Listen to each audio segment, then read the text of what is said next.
Стимул за неустоимото всичко, със сигурен символ на силата в мен да смажа секундите облечени в сиво. Създаден със свободно съзнание, съществувам, съзерцавам слънчеви системи, ги съединявам. Вятъра в мен завихре мощно хиляди протоберанси, щото искам ендорфина, не да имам просто финанси.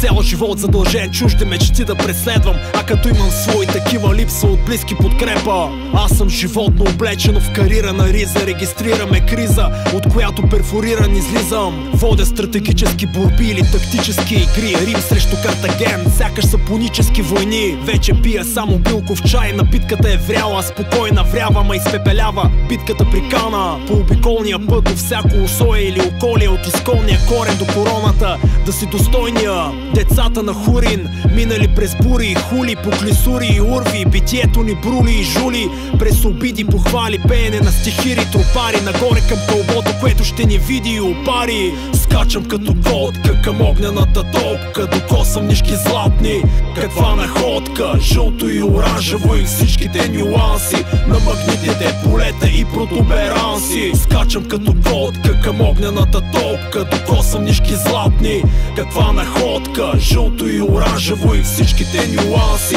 на магнитните полета и протуберанси. Посягам с краката, за да отхапя парче от горчивата торта, навън е горещ от който покосявам в гърба моята аорта. Влизам в студената сауна да измия добрите грехове, смело оплашен, ама притежавам неустрашими страхове. Смирен съм, щото се гордея с банкноти от стомана, тя е долу на небето, сега благодаря, че тати е мама. Падам нагоре от високия дол и тъпча топлия сняг, душманите ближни ме мислят още за приятелски враг. Далече наблизо е времето, в което ще умираме живи, живеем умрели със съвест, която стои на ниски кокили. Сами сме заедно свободни роби на хладните страсти, говорим с тишината крещяща, казваме довиждане, здрасти. В оживена пустиня наоколо оглушителна тишина, горчивата сладост изчезва и се слива с ярка тъмнина.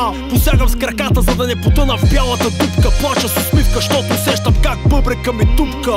Скачам като котка към огнената топка, докосам нишки златни, каква находка, жълто и оранжево и всичките нюанси на магнитните полета и протуберанси. Скачам като котка към огнената топка, докосам нишки златни, каква находка, жълто и оранжево и всичките нюанси на магнитните полета и протуберанси.